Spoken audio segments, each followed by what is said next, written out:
ಆಕಾಶವಾಣಿ ಪ್ರದೇಶ ಸಮಾಚಾರ ಓದುತ್ತಿರುವವರು ವಿವೇಕಾದಿತ್ಯ ಕನಿಯಾಲ. ರಾಜ್ಯದಲ್ಲಿ ಭೂ ಸ್ವಾಧೀನ ಪ್ರಕ್ರಿಯೆಯನ್ನು ವೇಗಗೊಳಿಸಿ ಕೈಗಾರಿಕೆ ಹೂಡಿಕೆದಾರರಿಗೆ ಅನುಕೂಲಕರ ವಾತಾವರಣ ಸೃಷ್ಟಿಸುವ ನಿಟ್ಟಿನಲ್ಲಿ ಅಧಿಕಾರಿಗಳಿಗೆ ಅಗತ್ಯ ಸೂಚನೆ ನೀಡಲಾಗಿದೆ ಎಂದು ವಾಣಿಜ್ಯ ಮತ್ತು ಕೈಗಾರಿಕೆಗಳ ಖಾತೆ ಸಚಿವ ಎಂಬಿ ಪಾಟೀಲ್ ತಿಳಿಸಿದ್ದಾರೆ.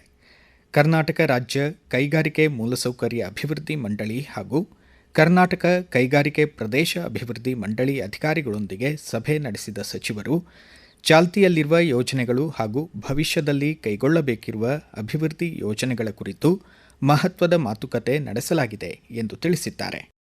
ಕರ್ನಾಟಕ ರಾಜ್ಯ ಸರ್ಕಾರ ಕೊಡಮಾಡುವ ಪ್ರಗತಿಪರ ರೈತ ಮಹಿಳೆ ಪ್ರಶಸ್ತಿಗೆ ವಿಜಯನಗರ ಜಿಲ್ಲೆ ಹೊಸಪೇಟೆ ತಾಲೂಕಿನ ಕಡ್ಡಿರಾಂಪುರ ಗ್ರಾಮದ ಗೌರಮ್ಮ ಸಿದ್ದಲಿಂಗಯ್ಯ ಸೇರಿದಂತೆ ರಾಜ್ಯದ ವಿವಿಧ ಜಿಲ್ಲೆಗಳ ಒಟ್ಟು 8 ಜನ ಮಹಿಳೆಯರು ಭಾಜನರಾಗಿದ್ದಾರೆ.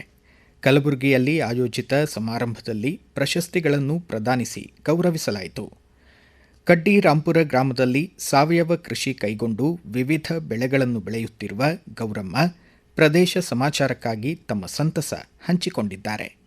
ತಮ್ಮೆಲ್ಲರಿಗೂ ನಮಸ್ಕಾರಗಳು. ನನ್ನ ಹೆಸರು ಗೌರಮ್ಮ. ಕಟ್ರಾಂಪುರ ಗ್ರಾಮದಲ್ಲಿ 12 ಎಕರೆ ಜಮೀನಿದೆ. ಬಾಳೆ, ತೆಂಗು, ಅಡಿಕೆ, ಲೆಮನ್, ನುಗ್ಗೆಕಾಯಿ, ಕಬ್ಬು, ಮಾವು, ಟೀಕುಡ್ಡು ಎಲ್ಲಾ ಸೇರಿಸಿ ಸಮಗ್ರ ಕೃಷಿ ಮಾಡಲಾಗಿದೆ. ಹನಿ ನೀರಾವರಿ ಯೋಜನೆ ಮಾಡಲಾಗಿದೆ.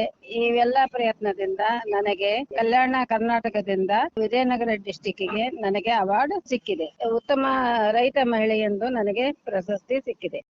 ಕೊಪ್ಪಳ ತೋಟಗಾರಿಕೆ ಇಲಾಖೆ ವತಿಯಿಂದ ನಗರದ ತೋಟಗಾರಿಕೆ ಜಂಟಿ ನಿರ್ದೇಶಕರ ಕಚೇರಿ ಆವರಣದಲ್ಲಿ 10ನೇ ವರ್ಷದ ಮಾವು ಮೇಳಕ್ಕೆ ಚಾಲನೆ ದೊರೆತಿದೆ.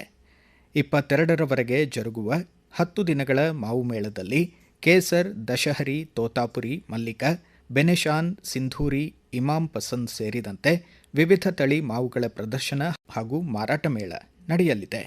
100ಕ್ಕೂ ಹೆಚ್ಚು ಸಂಖ್ಯೆಯ ಮಾವು ಬೆಳೆಗಾರರು ಮಾವು ಮೇಳದಲ್ಲಿ ಪಾಲ್ಗೊಂಡಿದ್ದಾರೆ. 10ನೇ ವರ್ಷದ ಮಾವು ಮೇಳದ ಅಂಗವಾಗಿ ಆಯೋಜಿತ ಛಾಯಾಚಿತ್ರ ಪ್ರದರ್ಶನವನ್ನು ವೀಕ್ಷಿಸಿದ ವಿಧಾನ ಪರಿಷತ್ ಸದಸ್ಯರಾದ ಹೇಮಲತಾ ನಾಯಕ್ ಮೆಚ್ಚುಗೆ ವ್ಯಕ್ತಪಡಿಸಿದರು.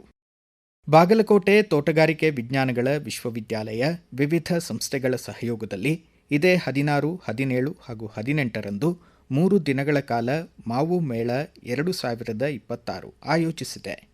ಚಾಮರಾಜನಗರ ಜಿಲ್ಲೆ ಹನೂರು ತಾಲೂಕು ಮಲೆ ಮಹದೇಶ್ವರ ಬೆಟ್ಟ ಹಾಗೂ ನಾಗಮಲೆಗೆ ಪಾದಯಾತ್ರೆ ಮೂಲಕ ತೆರಳಲು ಜಾತ್ರಾ ಅವಧಿಯಲ್ಲಿ ಮಾತ್ರ ಅವಕಾಶ ನೀಡಲಾಗುವುದು ಎಂದು ಅರಣ್ಯ ಖಾತೆ ಸಚಿವ ಈಶ್ವರ್ ಖಂಡ್ರೆ ತಿಳಿಸಿದ್ದಾರೆ.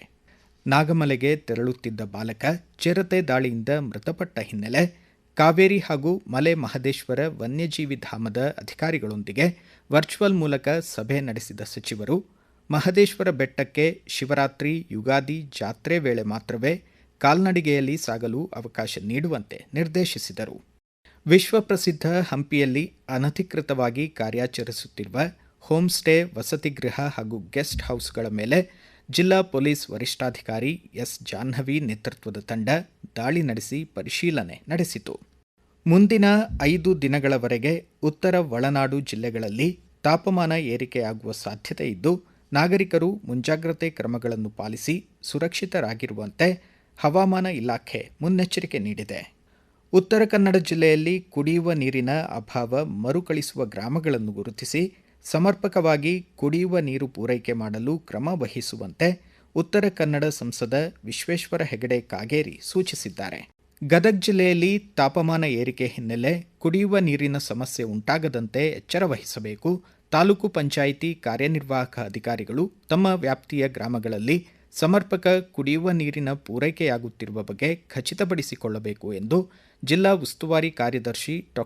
ಎಂವಿ ವೆಂಕಟೇಶ್ ನಿರ್ದೇಶನ ನೀಡಿದ್ದಾರೆ. ಬೆಂಗಳೂರು ಕೃಷಿ ವಿಶ್ವವಿದ್ಯಾಲಯದ 60ನೇ ಘಟಿಕೋತ್ಸವ ನಾಳೆ ಬೆಳಗ್ಗೆ 11:30ಕ್ಕೆ ಜಿಕೆವಿಕೆ ಆವರಣದಲ್ಲಿರುವ ಡಾ. ಬಾಬು ರಾಜೇಂದ್ರ ಪ್ರಸಾದ್ ಅಂತಾರಾಷ್ಟ್ರೀಯ ಸಮಾವೇಶ ಭವನದಲ್ಲಿ ಜರುಗಲಿದೆ.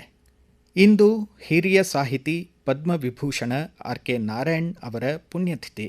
ಉಪಮುಖ್ಯಮಂತ್ರಿ ಡಿಕೆ ಶಿವಕುಮಾರ್ ತಮ್ಮ ಎಕ್ಸ್ ಖಾತೆಯಲ್ಲಿ ಆರ್.ಕೆ. ನಾರಾಯಣ್ ಅವರ ಸಾಹಿತ್ಯಿಕ ಕೊಡುಗೆಗಳನ್ನು ಸ್ಮರಿಸಿದ್ದು ಗೌರವ ನಮನಗಳನ್ನು ಸಲ್ಲಿಸಿದ್ದಾರೆ.